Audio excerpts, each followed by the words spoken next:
Orient bell tiles studio से आप देख रहे हैं एबीपी न्यूज।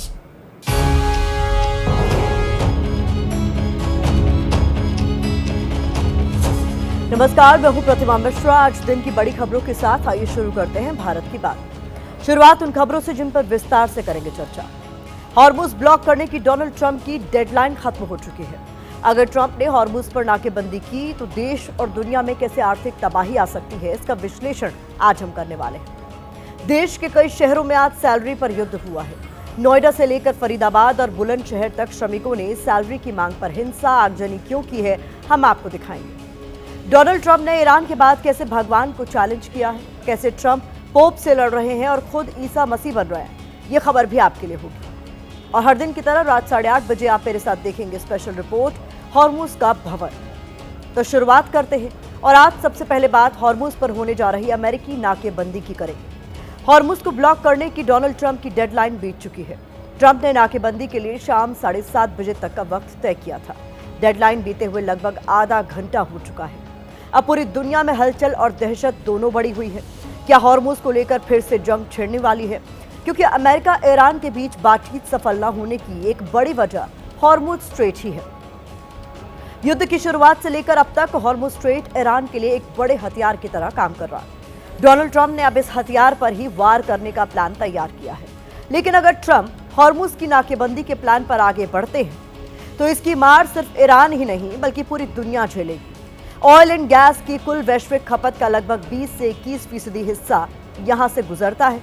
भारत पर भी इसका बेहद बुरा असर पड़ेगा, क्योंकि हॉर्मुज के रास्ते बड़े पैमाने पर तेल और गैस का भारत में आयात होता है। इसके अलावा चीन के लिए भी बड़ी चुनौती खड़ी हो जाएगी, क्योंकि वो बड़े पैमाने पर अपनी ऊर्जा जरूरतों के लिए खाड़ी देशों पर निर्भर है। यही वजह है कि हॉर्मुज को लेकर चीन और अमेरिका आमने सामने है।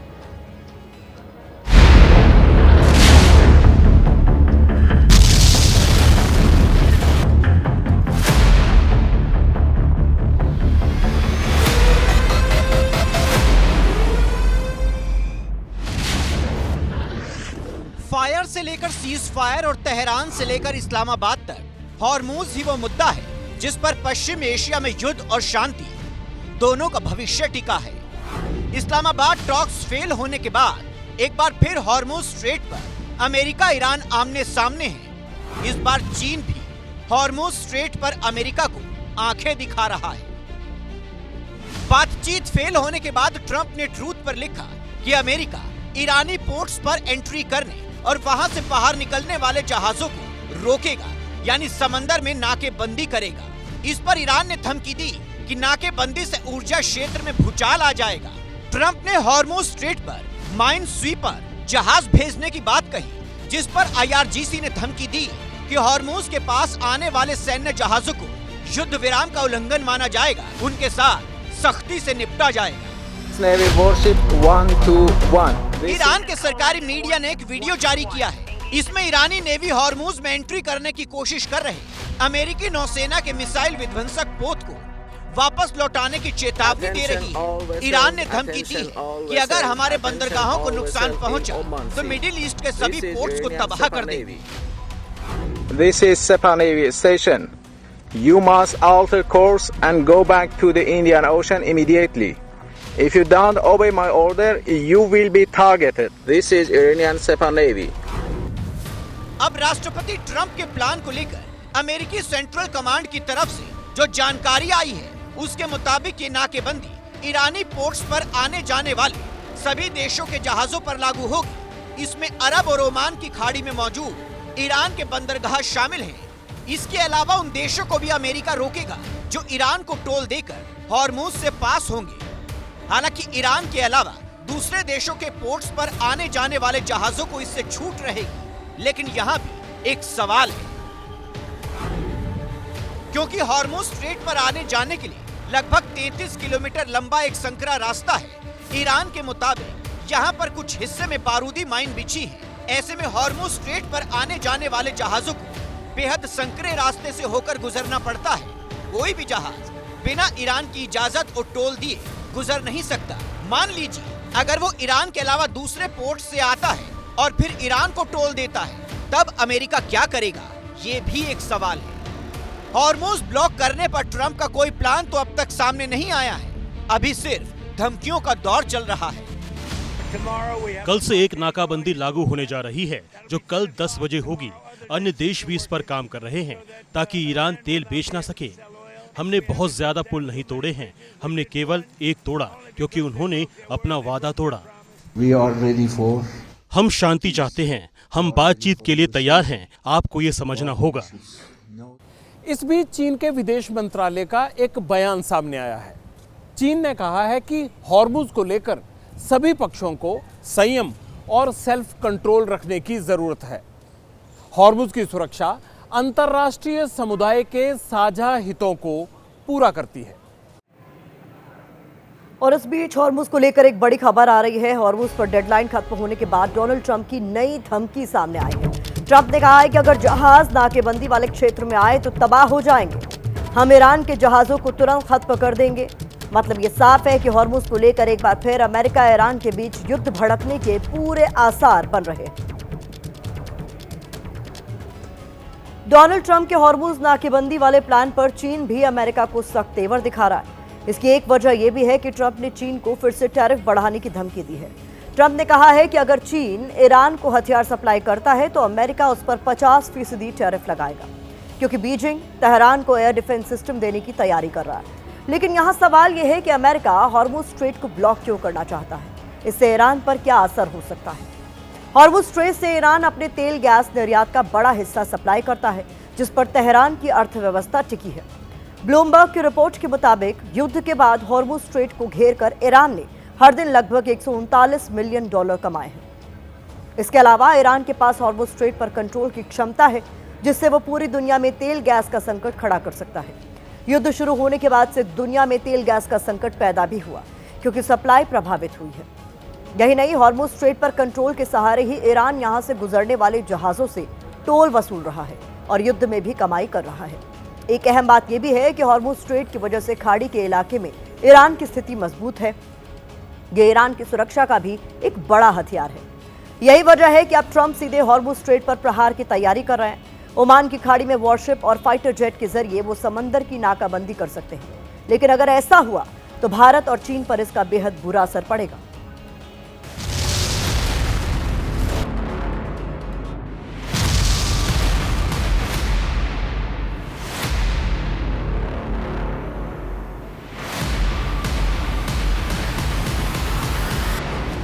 क्योंकि भारत अपनी ऊर्जा जरूरतों के लिए खाड़ी देशों पर ही निर्भर है।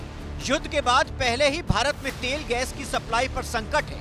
अगर अमेरिका समंदर में नाकेबंदी करता है तो हालात और बिगड़ सकते हैं। भारत के एलएनजी आयात का 50% हिस्सा हॉर्मुज के रास्ते आता है।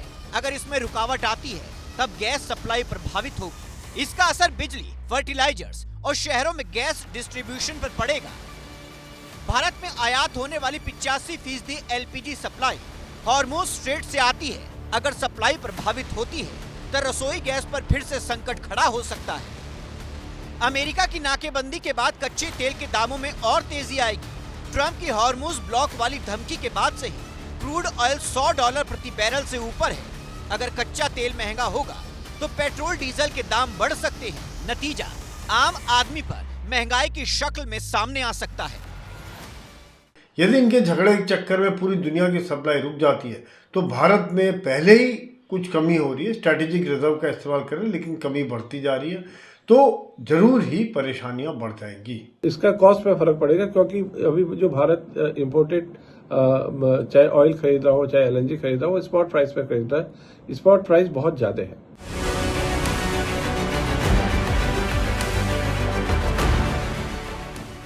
अमेरिका की नाकेबंदी का सबसे बड़ा असर देश की आर्थिक सेहत पर पड़ेगा, क्योंकि महंगे कच्चे तेल से भारत का आयात बिल बढ़ जाएगा, जिससे व्यापार घाटा बढ़ेगा। डॉलर के मुकाबले रुपए की कीमत में और गिरावट आ सकती है। युद्ध शुरू होने के बाद से रुपया लगातार दबाव में है। इस बीच महंगाई के मोर्चे पर भी राहत की खबर नहीं है। सोमवार को जारी हुए सरकारी आंकड़ों के मुताबिक मार्च में रिटेल महंगाई बढ़कर 3.4% पर पहुंच गई। इससे पहले फरवरी में ये 3.21% पर थी। इसके अलावा खाने पीने की चीजों के दाम बढ़ने से फूड इन्फ्लेशन भी फरवरी में 3.47% से बढ़कर मार्च में 3.87% पर पहुंच गई है। यानी युद्ध और तेल गैस के संकट का भारतीय अर्थव्यवस्था पर असर दिख रहा है। हालांकि पहले भारत ने अपने कूटनीतिक प्रयासों के जरिए हॉर्मुज़ स्ट्रेट से जहाजों की आवाजाही सुनिश्चित की थी। अमेरिका के ईरान पर प्रतिबंधों में ढील के बाद भारत तेहरान से तेल भी खरीद रहा था। लेकिन अब अगर अमेरिका ट्रंप के प्लान के मुताबिक आगे बढ़ता है, तब भारत के लिए आगे का सफर बेहद मुश्किल हो सकता है। ईरान भी दुनिया को चेतावनी दे रहा है कि अगर अमेरिका नहीं मानता है तो तेल गैस की कीमतें कहां जाएंगी, दुनिया देखेगी। वो हमारी क्षमता और योग्यता को भली भांति जानते हैं, लेकिन कई बार वो हमें पहचानने में गलती कर देते हैं। फिलहाल उम्मीद है कि हॉर्मुज़ स्ट्रेट पर ईरान अमेरिका के बीच कोई ना कोई हल निकले। अगर ऐसा नहीं होता है तो आर्थिक मोर्चे पर भारत के लिए अच्छा नहीं होगा। तेल गैस को लेकर आम आदमी की मुश्किलें और बढ़ सकती है। अमेरिका और ईरान के बीच एक बार फिर तनाव चरम पर पहुंच गया है। किसी भी वक्त युद्ध का सायरन फिर से बज सकता है। इस बीच आज एक युद्ध हमारे देश में भी देखने को मिला। ये था सैलरी को लेकर श्रमिकों का युद्ध। पश्चिम एशिया की जंग से भारत में भी उद्योग धंधों पर बुरा असर पड़ा है। कई उद्योग ठप पड़ गए हैं। बिजनेस में लागत बढ़ी है तो महंगाई भी बढ़ी है। इंडस्ट्री मालिक कह रहे हैं कि उनके लिए वेतन देना भी मुश्किल हो रहा। वहीं महंगाई से परेशान श्रमिक वेतन बढ़ाने की मांग कर रहे हैं। इसी को लेकर नोएडा फेज 2 की मदरसन कंपनी के बाहर जमकर हंगामा उपद्रव हुआ। सैलरी बढ़ाने की मांग पर श्रमिकों ने कई गाड़ियों को आग के हवाले कर दिया। हालात पर काबू करने के लिए पुलिस को आंसू गैस के गोले दागने पड़े। प्रदर्शन करने आए श्रमिकों का आरोप है कि कंपनियां उन्हें कम सैलरी देती हैं, लेकिन कागजों में बढ़ी हुई सैलरी दिखाती हैं। नोएडा के अलावा फरीदाबाद, मानेसर और बुलंदशहर में भी हजारों श्रमिक वेतन बढ़ाने की मांग को लेकर सड़कों पर उतरे। फरीदाबाद के सेक्टर 37 में भी मदरसन कंपनी के बाहर श्रमिकों ने प्रदर्शन किया। श्रमिकों की परेशानी यह है कि बढ़ती महंगाई में उनके लिए पेट पालना तक मुश्किल हो रहा है। सबसे खराब हालात जो हैं वो नोएडा में नजर आए, जहां पुलिस ये अंदाजा ही नहीं लगा पाई कि इतनी बड़ी संख्या में श्रमिक सड़कों पर उतर आए। प्रशासन की इसी चूक की वजह से नोएडा आज सुलग गया।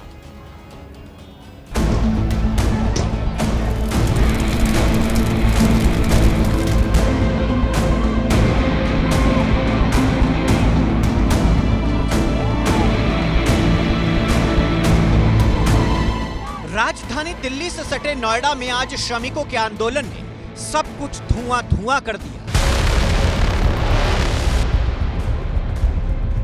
आज सुबह जिंदगी ने रफ्तार पकड़नी शुरू ही की थी कि नोएडा फेज 2 में काम करने वाले श्रमिकों ने गाड़ियों को जलाना शुरू कर दिया। सैकड़ों की संख्या में श्रमिक सड़कों पर उतर आए।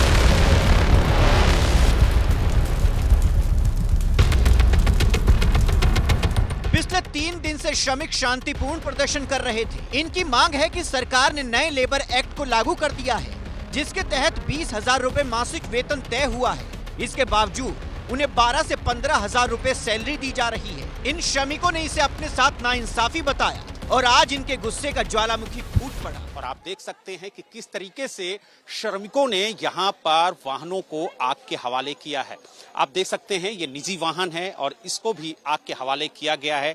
2 वाहन पुलिस के हैं, उनमें भी आग लगाई गई है। इस वाहन को भी आग के हवाले किया गया है। कम वेतन की वजह से हाथों में पत्थर उठाने पर मजबूर हुए इन श्रमिकों का कहना है कि महंगाई बढ़ती जा रही है, जिसकी वजह से ना वो किराया दे पा रही हैं, ना बच्चों का पेट भर पा रही हैं। ऊपर से कंपनियां उन्हें कम सैलरी देकर छल रही हैं। सरकार से यही विनती है कि मजदूरों लोगों की हम जैसों की सैलरी बढ़ानी चाहिए। बड़े बड़े जो ऑफिसर हैं, सीनियर जूनियर, उन सब की सैलरी बढ़ गई है। 8 घंटे के 367 रुपए हेल्पर की है। 367 रुपए में इंसान क्या खाएगा, क्या बचाएगा, क्या बच्चे पढ़ाए। इस तोड़फोड़ की वजह से कई लोगों को चोट भी आई। इस दौरान पुलिस प्रशासन पर आरोप है कि वो हालात का सही से अंदाजा नहीं लगा पाया। आरोप है कि कॉल करने पर भी पुलिस नहीं पहुंची। हालांकि पुलिस की व्यवस्था थी, लेकिन जितनी मात्रा में पुलिस की पर्याप्त व्यवस्था नहीं होने के कारण जो 2-4-5 कांस्टेबल्स वगैरह जो सिक्योरिटी थी वो शायद कंट्रोल नहीं कर पाई। इस भीड़ में कुछ लोग ऐसे भी थे जिन्होंने मुंह को कपड़े से ढक रखा था।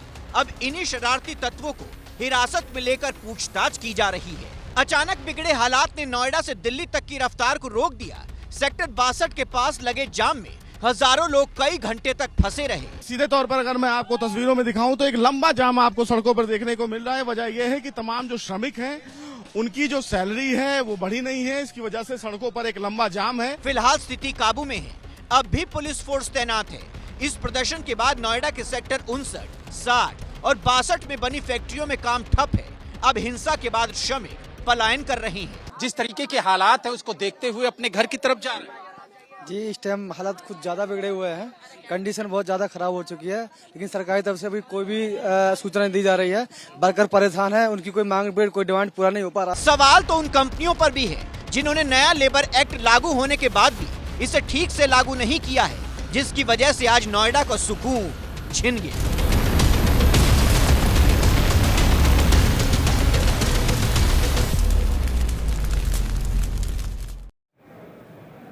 जगह जगह सड़कों पर उतरे श्रमिकों की मांग है कि उन्हें उनका हक का पैसा मिलना चाहिए, लेकिन कंपनियां उनका पैसा खा रही हैं। 1 अप्रैल से नया लेबर कानून लागू हो चुका है, लेकिन इस कानून का असर नहीं दिख रहा। नया लेबर लॉ कहता है कि हफ्ते में 48 घंटे ही काम कराया जा सकता है। श्रमिकों का आरोप है कि उनसे 60 घंटे से भी ज्यादा काम कराया जाता है। नया लेबर कानून कहता है कि मासिक सैलरी 20,000 रुपए होगी, जबकि श्रमिक कह रहे हैं कि उन्हें 12 से 15,000 रुपए सैलरी दी जाती है। नए लेबर कानून में इस बात का भी जिक्र है कि श्रमिक ओवरटाइम करेंगे तो दोगुना भुगतान होगा, लेकिन श्रमिकों का इसका फायदा नहीं मिल रहा है, ये भी कहना है। नया लेबर लॉ कहता है कि कंपनियों में काम करने वाली महिलाओं का सम्मान और सुरक्षा सुनिश्चित की जाएगी, जबकि श्रमिक कह रहे हैं कि न सम्मान है और न ही सुरक्षा। इस बीच नोएडा के डिप्टी लेबर कमिश्नर से एबीपी न्यूज ने बात की, सुनिए उन्होंने क्या कहा। कर्मचारियों की कुछ स्थानीय समस्याएं हैं जो उनके अपने प्रबंधकों से हैं। किसी को ओवरटाइम का इशू है, किसी के खाने का इशू है। दूसरा इनका सबसे बड़ा मुद्दा है, वो ये चाहते हैं कि इनकी सैलरी जैसे हरियाणा सरकार ने बढ़ा दी उससे उतनी कर दी जाए। नहीं, हल निकालने के लिए लगे हैं। अच्छा। हम ही निकालेंगे, बिल्कुल हल हम ही निकालेंगे। बात सही है, जिस तेजी से महंगाई बढ़ी है उतनी तेजी से सैलरी नहीं बढ़ी है। इस बीच नोएडा में आज हुए प्रदर्शन को देखते हुए यूपी सरकार ने एक उच्च स्तरीय समिति का गठन कर दिया है। इस समिति का काम बातचीत के जरिए विवाद को खत्म करना और शांति बनाए रखना है। इस मामले पर आज विपक्ष ने भी श्रमिकों की आवाज को ताकत दी। अखिलेश यादव ने एक्स पर पोस्ट करते हुए लिखा, बीजेपी का डबल इंजन जनता के लिए ट्रबल इंजन बन गया है। जनता इन सब इंजनों के पहिए खोल देगी और पुर्जे निकालकर हमेशा के लिए कबाड़ खाने में भेज देगी। अगर आपसे प्रदेश नहीं संभल रहा है तो ससम्मान इस गद्दी से उतर जाइए, नहीं तो जनता उतार देगी।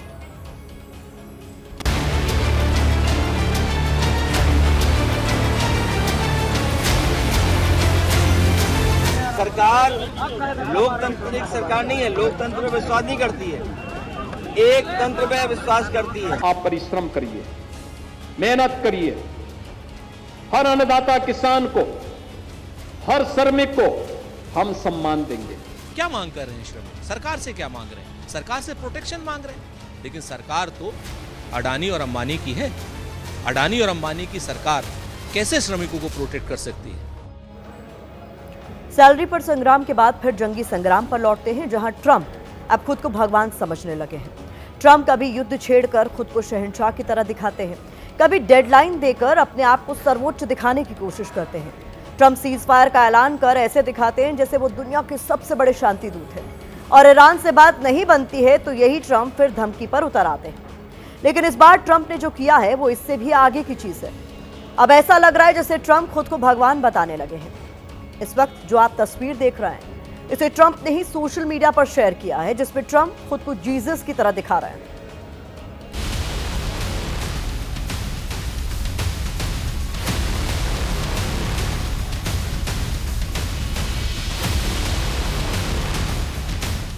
ईरान के खिलाफ जंग ट्रंप ने छेड़ी। जंग को लेकर बार बार डेडलाइन ट्रंप ने दी। सीज फायर का ऐलान भी ट्रंप ने किया। लेकिन अब राजनीति, कूटनीति, विदेश नीति, युद्ध नीति, इन सब चीजों से अमेरिका के राष्ट्रपति डोनाल्ड ट्रंप बहुत ऊपर उठ गए हैं। अब तो उन्होंने अपने आप को भगवान यानी गॉड घोषित कर दिया है। ट्रंप ने अपने सोशल मीडिया पर एक तस्वीर साझा की, जिसमें वो खुद को जीसस की तरह दिखाते हुए नजर आ रहे हैं और चमत्कार करते दिखाई दे रहे हैं। जिस एआई तस्वीर को ट्रंप ने शेयर किया है वो मुख्य रूप से बाइबल में बताए गए जीसस के उन चमत्कारों में से एक का प्रतीक है, जिसमें कहा गया है कि जीसस ने अपने मित्र लाजरस को मौत के बाद फिर से जिंदा कर दिया था। ट्रंप ने इस तस्वीर के जरिए ईसाइयों के सबसे बड़े धर्मगुरु पोप लियो पर हमला बोला है, जिन्होंने ट्रंप को आईना दिखाया था।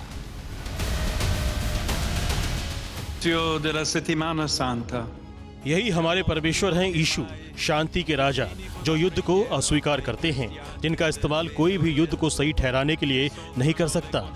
वे उन लोगों की प्रार्थनाएं नहीं सुनते जिनके हाथ खून से सने होते हैं, जो युद्ध छेड़ते हैं, बल्कि उन्हें अस्वीकार कर देते हैं। इस आलोचना के बाद डोनाल्ड ट्रंप ने पोप को कमजोर और विदेश नीति के लिए खतरा तक बता दिया था। इसके जवाब में पोप लियो ने कहा था कि वो शांति के लिए अपनी आवाज उठाना बंद नहीं करेंगे। ईसाई धर्म के संदेश का गलत इस्तेमाल उन्हें मंजूर नहीं है। दुनिया में बहुत लोग दुखी हैं। किसी को तो खड़े होकर कहना होगा कि युद्ध के अलावा भी एक बेहतर रास्ता है। ट्रंप जिस तरह के व्यक्तित्व के मालिक हैं, उनको बताना कि क्या दिमाग में चल रहा है, क्या सोच रहे हैं, क्या उनकी प्लानिंग है, ये बहुत मुश्किल सा काम हो गया है। इस बीच ईरान के राष्ट्रपति मसूद पेजेश्कियन ने भी ट्रंप को आईना दिखाया है। उन्होंने लिखा, परम पूज्य पोप लियो, मैं महान राष्ट्र ईरान की ओर से आपके अपमान की कड़ी निंदा करता हूं और घोषणा करता हूं कि शांति और भाईचारे की पहचान यीशु मसीह का अपमान किसी भी व्यक्ति को स्वीकार्य नहीं है। दरअसल दुनिया में किरकिरी कराने के बाद ट्रंप अब धर्म का नाम लेकर अपनी इज्जत बचाने की कोशिश कर रहे हैं। ट्रंप धर्म को बीच में लाकर उन विरोध प्रदर्शन को शांत कराना चाहते हैं जो उनके खिलाफ अमेरिका में हो रही हैं। युद्ध के बीच धर्म को लाकर ये दिखाना चाहते हैं कि एक धार्मिक लड़ाई है जिसमें ईसाई और मुसलमान आमने सामने हैं। The bad news is that we have not reached an agreement. I think Iran is in very bad shape. I think they're very desperate. I think they're very desperate.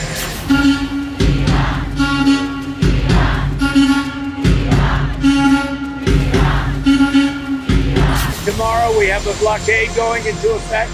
That'll be 10 o'clock tomorrow. Other nations are working so that Iran will not be able to sell oil.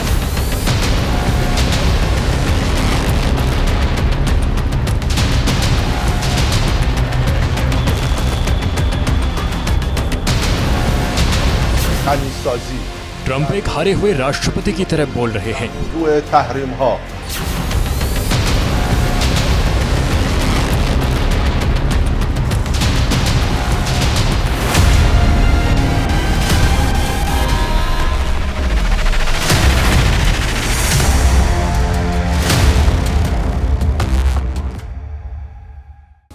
कल पाकिस्तान के इस्लामाबाद से खबर आई कि America और Iran के बीच चल रही बातचीत फेल हो गई और फिर धमकियों का एक नया सिलसिला चल पड़ा। दुनिया के सिर पर युद्ध का खतरा फिर से मंडराने लगा और इस बार जंग के सेंटर में है हॉर्मुज स्ट्रेट। आज से ही अमेरिकी राष्ट्रपति ट्रंप ने हॉर्मुज स्ट्रेट में नाकाबंदी का ऐलान किया है। ट्रंप का दावा है कि वो ईरान को टोल देने वाले जहाजों को रोकेंगे। कोई भी जहाज जो हॉर्मुज स्ट्रेट से निकल रहा है या फिर प्रवेश कर रहा है उसे अमेरिकी नेवी रोकेगी। दूसरी तरफ ईरान ने चेतावनी देते हुए कहा कि अगर ईरान के बंदरगाहों को खतरा पहुंचाया जाता है तो फारस की खाड़ी और ओमान की खाड़ी का कोई भी बंदरगाह सुरक्षित नहीं रहेगा। ईरान की आर्मी ने धमकी दी है कि अगर हमें नुकसान पहुंचा तो मिडिल ईस्ट के सभी पोर्ट्स को तबाह कर देंगे। लेकिन यहां सवाल यह है कि जिस हॉर्मुज स्ट्रेट को ईरान ने पहले ही ब्लॉक कर रखा है उसकी नाकेबंदी भला ट्रंप कैसे करे? ईरान के तमाम बंदरगाहों पर पहले से ही उनकी सेना हथियार के साथ तैनात है। फिर ट्रंप के युद्धपोत और नेवी नाकेबंदी के लिए कौन से प्लान पर आगे बढ़ेंगे? और सबसे अहम सवाल, अगर हॉर्मुज स्ट्रेट की नाकाबंदी इतनी ही आसान होती तो ट्रंप पहले ही ऐसा नहीं कर लेते।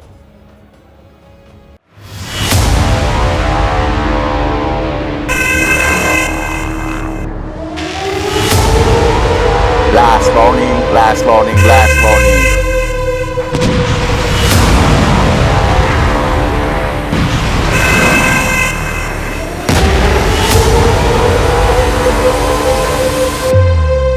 Attention all vessels in Oman Sea. This is Iranian Sepah Navy. This is Coalition Warship 121. Go back to the Indian Ocean immediately. If you don't obey my order, you will be targeted. Out.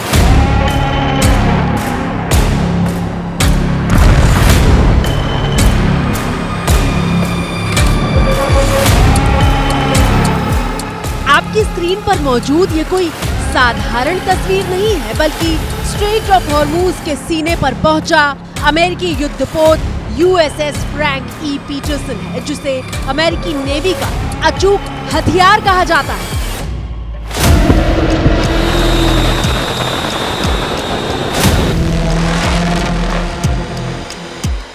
ये America का guided missile destroyer है, जो हवा से लेकर पानी और सतह के नीचे मौजूद खतरों को एक साथ भांपने और उन्हें तबाह करने की ताकत रखता है।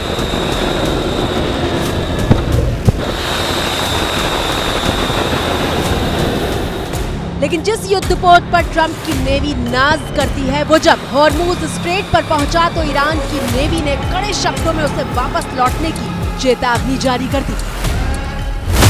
Attention all vessels in Oman Sea. Last warning, last warning, last warning. This is Iranian Sepah Navy. This is Coalition Warship 121. Go back to the Indian Ocean immediately.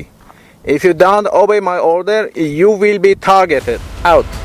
Video में ईरान के IRGC के जवान को कहते हुए सुना जा सकता है कि अमेरिकी नौसेना का युद्धपोत ओमान सागर में प्रवेश कर रहा है। ये सेपाह नौसेना है। Last warning. Last warning, last warning, last warning. If you see any warship in your vicinity, keep a distance more than 10 miles from them, because I'm ready to open fire on them without any warning. Irani media के मुताबिक IRGC का सामना होने के बाद America के जंगी जहाज वापस लौट गए। खबरों के मुताबिक IRGC ने उनकी तरफ एक ड्रोन भी भेजा था।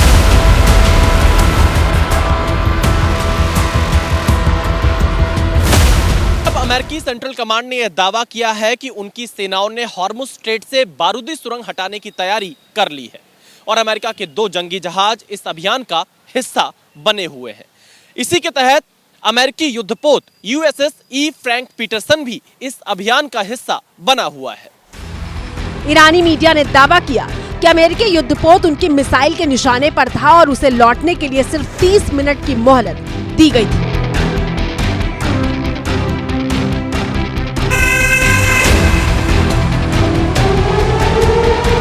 Last warning, last warning, last warning. Iran ने कहा कि हॉर्मूज स्ट्रेट के पास आने वाले किसी भी सैन्य जहाज को सीज फायर का उल्लंघन माना जाएगा। अब सवाल यह है कि जिस हॉर्मूज स्ट्रेट के चप्पे चप्पे पर ईरानी सेना की नजर है, समंदर के जिस रास्ते पर ईरान की इजाजत के बिना परिंदा भी पर नहीं मार पा रहा, वहां अमेरिका समंदर की तलहटी में जाकर मौजूद ईरान की बारूदी सुरंगों को कैसे हटाएगा और कैसे हॉर्मूज की नाकेबंदी करेगा। दरअसल बातचीत फेल होने के बाद ट्रंप ने दावा किया है कि वो सोमवार को हॉर्मूज स्ट्रेट पर ऐसी नाकेबंदी करेंगे कि ईरान तेल नहीं बेच पाएगा। कल से एक नाकाबंदी लागू होने जा रही है, जो कल 10 बजे होगी। दूसरे देश भी इस पर काम कर रहे हैं ताकि ईरान तेल न बेच सके। अमेरिकी राष्ट्रपति ट्रंप के बारे में कहा जाता है कि वो सिर्फ अपने फायदे के बारे में सोचते हैं, लेकिन 40 दिन तक चले युद्ध में दुनिया को झोंकने और ईरान के साथ बातचीत फेल होने के बाद ट्रंप का दावा है कि वो सिर्फ दुनिया के बाकी देशों के लिए हॉर्मूज स्ट्रेट को खोलने वाले हैं।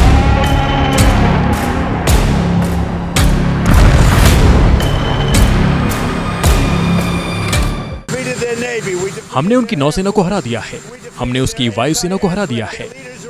उनके सारे नेता मारे जा चुके हैं और अब हम बस इतना करेंगे कि हॉर्मुज को खोल देंगे। भले ही हम इसका उपयोग ना करते हों, दुनिया में कई दूसरे देश हैं जो इसका उपयोग करते हैं, जो या तो डरे हुए हैं, या तो कमजोर हैं, या फिर कंजूस हैं।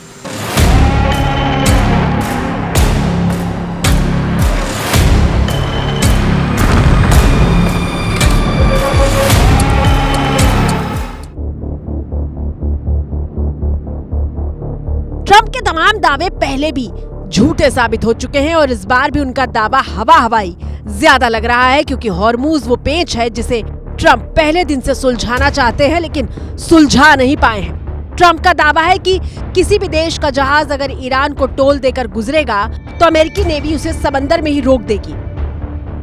ट्रंप के इन दावों पर सवाल उठ रहे हैं कि आखिर अमेरिका ये कैसे तय करेगा कि किस जहाज ने टोल दिया है और किसने नहीं। क्या अमेरिका उन विदेशी जहाजों के खिलाफ ताकत का इस्तेमाल करेगा जो अमेरिकी नेवी की नाकाबंदी को नहीं मानेंगे? क्या इस कदम से अमेरिका ईरान की आमदनी के सोर्स को रोक पाएगा या फिर ये नाकाबंदी तेल की कीमतों को और बढ़ाने का काम करेगी? पूरी दुनिया को एक भी बूंद तेल या एक भी गैस का कंटेनर नहीं मिलेगा। अगर 5वां हिस्सा तेल और गैस का बंद हो जाएगा तो ये बहुत बड़ा घटनाक्रम शुरू कर देगा जिसमें कि तेल के दाम बढ़ेंगे। कुल मिलाकर के लॉजिस्टिक्स की और इनपुट्स की दाम बढ़ जाएंगे।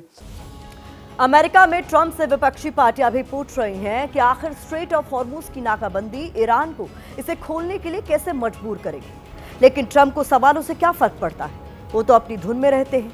मिसाल के लिए ये तस्वीर देखिए, जब शनिवार को अमेरिका के उपराष्ट्रपति पाकिस्तान में ईरानी प्रतिनिधिमंडल के साथ बातचीत कर रहे थे। उस वक्त ट्रंप मायामी में अल्टीमेट फाइटिंग चैंपियनशिप देख रहे थे। बातचीत फेल हुई तो ट्रंप ने फिर से एक नया दावा कर दिया, जबकि बड़े बड़े रक्षा जानकार बता रहे हैं कि अगर हॉर्मुज के लिए ट्रंप किसी भी तरह के ग्राउंड ऑपरेशन को अंजाम देते हैं तो उन्हें 1 लाख अमेरिकी जवानों की जरूरत होगी। इतना ही नहीं, समंदर में अमेरिकी बेड़े के करीब 10% जहाजों की तैनाती करनी होगी। और यह तैनाती कब तक करनी पड़ेगी, इसका जवाब फिलहाल किसी के पास नहीं है, क्योंकि यह अंतहीन हो सकता है। ऐसे में सवाल उठ रहे हैं कि क्या ट्रंप अपनी जिद में अपनी ही सेना को दांव पर लगा रहे हैं।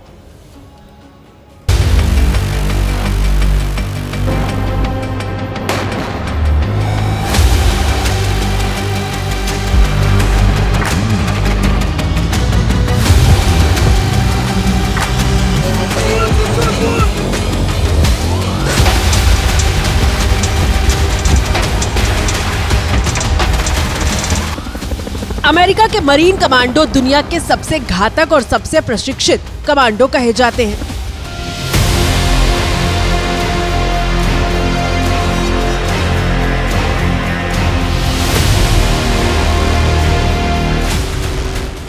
जमीन और हवा से लेकर पाताल लोक में मौजूद दुश्मन के इलाके में घुसकर हमला करने में माहिर माने जाते हैं।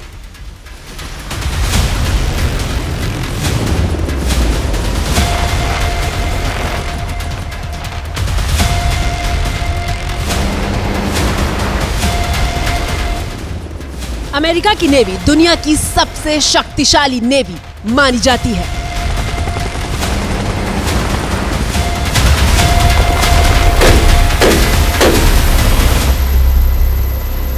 अमेरिकी राष्ट्रपति डोनाल्ड ट्रंप को ग्राउंड ऑपरेशन शायद इसलिए मुमकिन लग रहा है क्योंकि वो बार बार दावा कर चुके हैं कि अमेरिका ने ईरान की नौसेना को तबाह कर दिया है।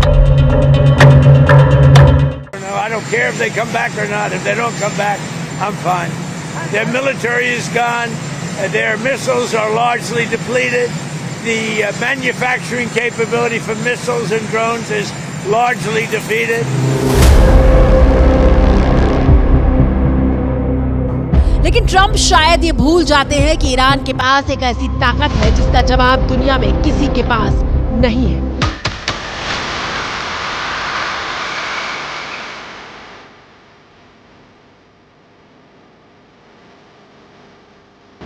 ईरान का भूगोल ही उसका वरदान है, एक ऐसा आशीर्वाद जिसकी वजह से ईरान से लोहा लेने में ट्रंप और बेंजामिन नेतन्याहू के पसीने छूट चुके हैं। ये इस तरफ इराक और कुवैत की तरफ जाके ये डेड एंड बन जाता है और ये इसका मेन रीजन है कि इस पैसेज का कोई अल्टरनेट रूट आपके पास नहीं है। यदि यहाँ से हम कुवैत से या इराक से या सऊदी से हम ऑयल लेके आना चाहते हैं, बहरीन और कतर, हाँ बहरीन और कतर भी बहुत ज़्यादा अफेक्टेड है ऑब्वियसली इससे, तो यहाँ से अगर हम ऑयल लेके आना चाहें तो कोई अल्टरनेट रूट नहीं बनता है। अब समझिए, स्ट्रेट ऑफ हॉर्मुज में अमेरिका का कोई भी ऑपरेशन मिशन इम्पॉसिबल की कैटेगरी में क्यों आता है।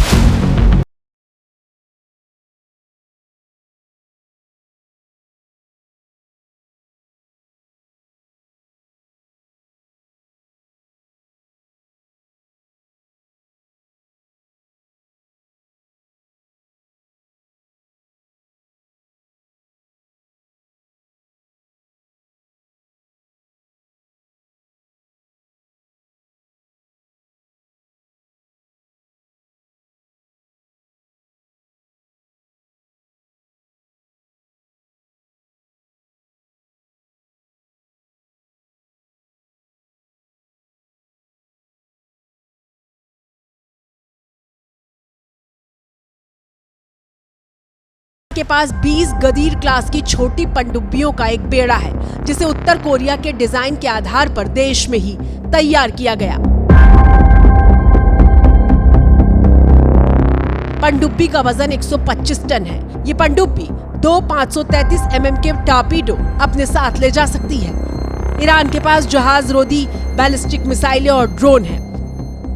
ये तो हुई ताकत की बात, लेकिन अगर ईरान की कमजोरी की बात करें तो उसके पास फारस की खाड़ी से दूर समुद्र में चलने वाले जहाजों की कोई क्षमता नहीं है। ईरान के अधिकांश नौसैनिक जहाज अमेरिका ने युद्ध की शुरुआत में ही डुबो दिए थे। वही उसका मुकाबला दुनिया की सबसे शक्तिशाली अमेरिकी नेवी से होने वाला है।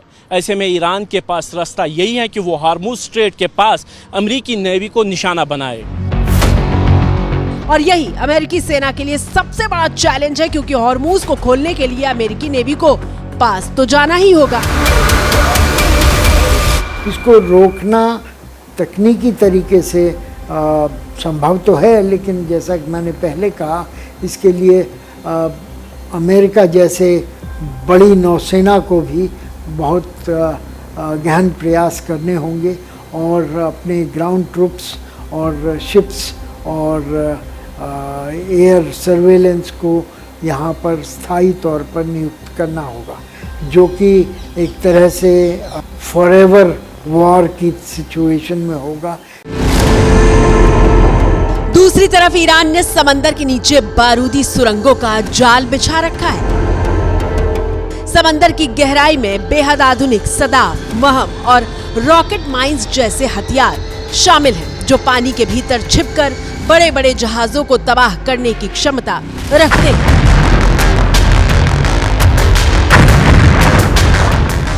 सबसे बड़ी बात यह है कि सदाफ जैसी समुद्री माइंस दुनिया के बेहद कम देशों के पास हैं, जिससे ईरान की समुद्री ताकत और भी ज्यादा खतरनाक हो जाती है। बेहिसाब ताकत होने के बावजूद हार्मुज स्ट्रेट को खुलवा पाना ट्रंप के लिए नामुमकिन है, और ट्रंप का नाकेबंदी वाला ऐलान उनकी आखिरी कोशिश माना जा रहा है। जानकार बता रहे हैं कि ट्रंप के बयान और ऐलान उनकी हताशा को दिखा रहा है।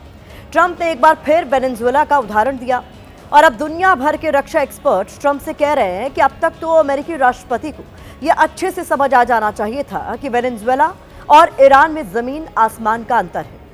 हालांकि एक पक्ष का कहना है कि हार्मुज स्ट्रेट पर अमेरिकी नौसेना शुरुआत में नाकेबंदी कर सकती है, लेकिन लगातार हमलों के बीच लंबे वक्त तक इसे बनाए रखना नामुमकिन होगा।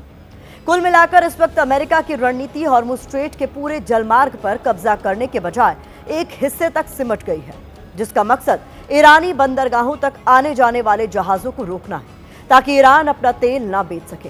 क्योंकि 39 दिनों तक चले इस युद्ध के बीच ईरान ने हार्मुज स्ट्रेट को पूरी तरह से बंद नहीं किया था। वो अपनी सुविधा से जहाजों को आने जाने दे रहा था, और ये करके ईरान ने दिखा दिया कि वो तय करेगा कि कौन से देश इस मार्ग का इस्तेमाल कर सकते हैं और कौन नहीं।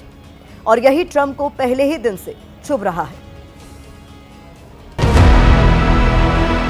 भवन, जिसके बारे में कहा जाता है कि अगर एक बार इसमें फंस गए तो बाहर निकलना नामुमकिन हो जाता है। ईरान ने चेतावनी दी है कि अगर अमेरिका ने हार्मुज में कदम रखा तो उसके लिए ये मौत के भंवर जैसा होगा।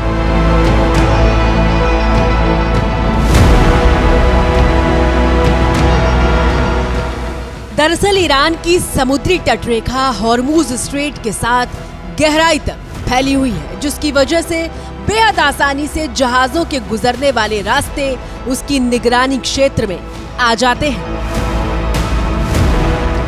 ईरान के बंदर अब्बास, बुशैर, अबू मूसा, केशम ये वो द्वीप हैं जहां से ईरान की सेना लगातार निगरानी करती है और उसकी पहुंच में समंदर की हर हलचल होती है। यही वजह है कि दुनिया का 20% तेल जिस रास्ते से गुजरता है उस पर ईरान का कब्जा है। मौजूदा परिस्थितियों में रक्षा जानकार कह रहे हैं कि अमेरिका खुद अपने बनाए भंवर में फंस चुका है। अमेरिका तो भंवर में, अपने बनाए हुए भंवर में खुद ही फंस गया है, क्योंकि जिस तरह से अमेरिका के राष्ट्रपति परिस्थितियों को खराब करके उसको बाद में अच्छा करने की बात कर रहे हैं कि रणनीति अपनाए हुए हैं, उससे खराबी तो हो रही है, लेकिन वो उसको अंत करके अच्छा करने की परिस्थिति में नहीं है कि मुंह बाय समस्या स्ट्रेट ऑफ हॉर्मुज की है और साथ ही में परमाणु जो ईरान की गतिविधियां हैं वो भी जारी हैं, उन पर भी ईरान प्रतिबंध लगाने के लिए तैयार नहीं है। तो ये दोनों परिस्थितियां जब तक जारी रहती हैं तब तक ट्रंप साहब ये नहीं कह सकते कि वे विजयी हुए हैं। ट्रंप अपने ही बनाए भंवर में फंस चुके हैं। बावजूद इसके वो ये मानने को तैयार नहीं है कि इस वक्त ईरान का पलड़ा भारी है। हॉर्मुज में नाकेबंदी वाली रणनीति ट्रंप के लिए उल्टी पड़ने वाली है। ऐसा इसलिए क्योंकि ईरान ने स्ट्रेट ऑफ हॉर्मुज को प्रभावी रूप से बंद कर दिया है, जिससे दुनिया भर में तेल और गैस की कीमतें आसमान छू रही हैं और नाकेबंदी से ये और भी ऊपर जा सकती है। ईरान का मानना है कि इस टकराव में वक्त उनके साथ है, क्योंकि जितने लंबे वक्त तक हॉर्मुज बंद रहेगा, अमेरिका और उसके सहयोगियों पर आर्थिक और राजनीतिक दबाव उतना ही ज्यादा बढ़ेगा। नतीजा, जब भी शांति वार्ता दोबारा शुरू होगी, ईरान की स्थिति और मजबूत होगी। इसी के साथ भारत की बात में अब मुझे दीजिए इजाजत। कल रात 8 बजे आप सभी से फिर होगी मुलाकात।